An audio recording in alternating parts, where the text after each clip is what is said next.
just let the Flowgram play the audio, and I'll kind of go to the images that I'm supposed to be at. See that things such as lunch duty, bus duty, and mentoring students were a valuable part of teaching.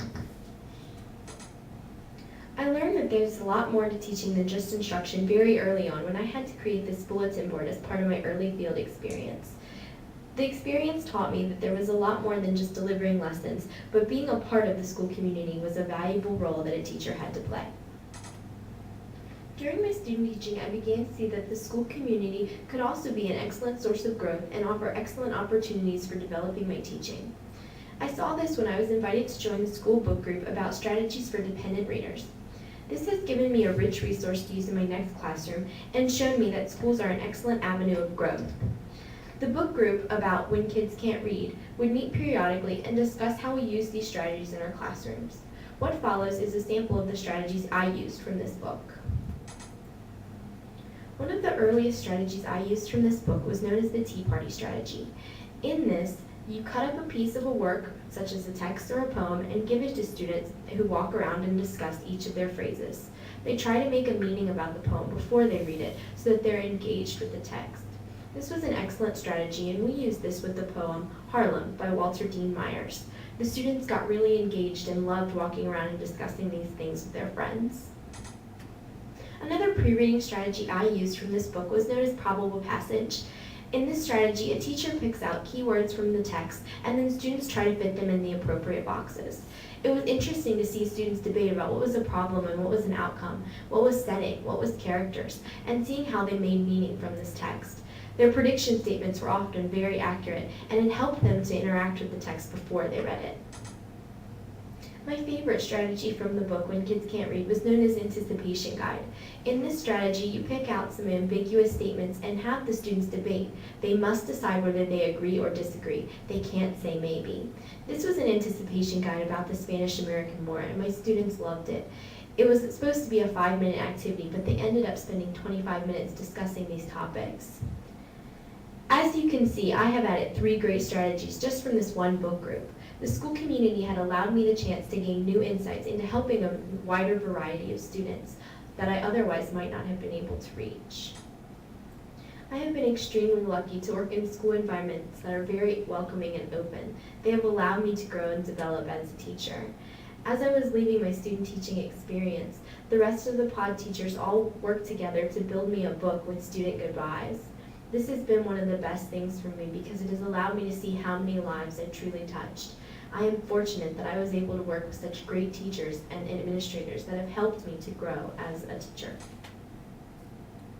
Okay, and so they did a really great job. I'm sorry the program didn't work, but they were always really welcoming to me. I never felt like an outsider. I always felt like a welcome part of this classroom and the school. And so I just had a really good 2 experiences that helped me kind of shape and grow as a teacher. But now I'm gonna focus on how I became a teacher, the things that I've done to kind of develop and grow.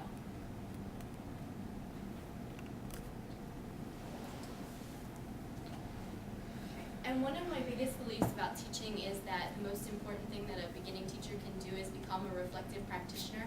I think that I always need to be evaluating the lessons and the impact that I'm having on students. And so this is something that didn't come naturally at first. I had to kind of cultivate this. And so I'm going to take you through that process, which I did in 2 main ways, through blogs and weekly logs that kind of show how I grew. This was the blog that I set up to chronicle my early field experiences, and you can click on this link to go to it, but it's basically text, so there's not a whole lot there.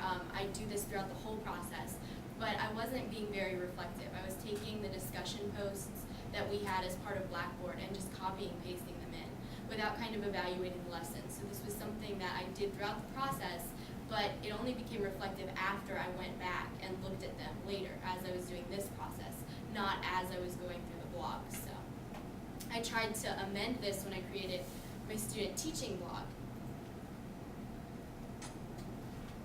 And in this one, we set it up so that every week we had an image that went with the content that we were discussing, and I added vlogs to this so that I also was seeing some of my demeanor. I think on video you can capture a lot of your feelings a lot better than just in written text.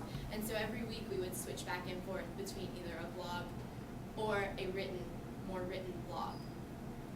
And so I did this every week, and I'm going to take you to my favorite image that I have. I also posted some of the images from my classroom that I was, when I did a particular lesson I was proud of. So.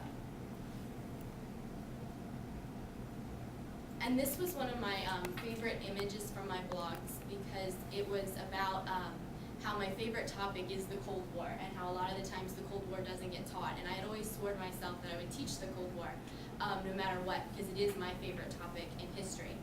And I slowly began to realize that you have a responsibility to your students, and you have to make them pass that test. And sometimes your own kind of selfish interests about liking a topic have to be pushed aside, because I wasn't able to teach this in my student teaching, even though it is my favorite. And so that was a really important turn for me, to realize that my student success was more important than just what I wanted.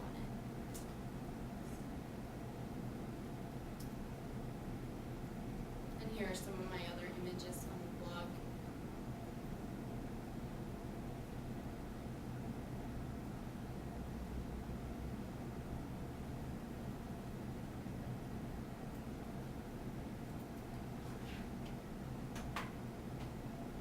And the other thing that I really did that kind of showed my growth and reflection was these weekly logs. And early on, you can see the date is March 2nd, so early in my field experience when I started these, I was just kind of commenting on what the students were doing.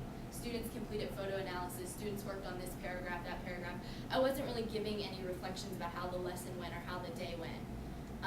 I started getting a little bit better at this, commenting on things I liked, like vote with your feet, great way to get students involved, but still not commenting on anything that I would change or kind of how the lesson went.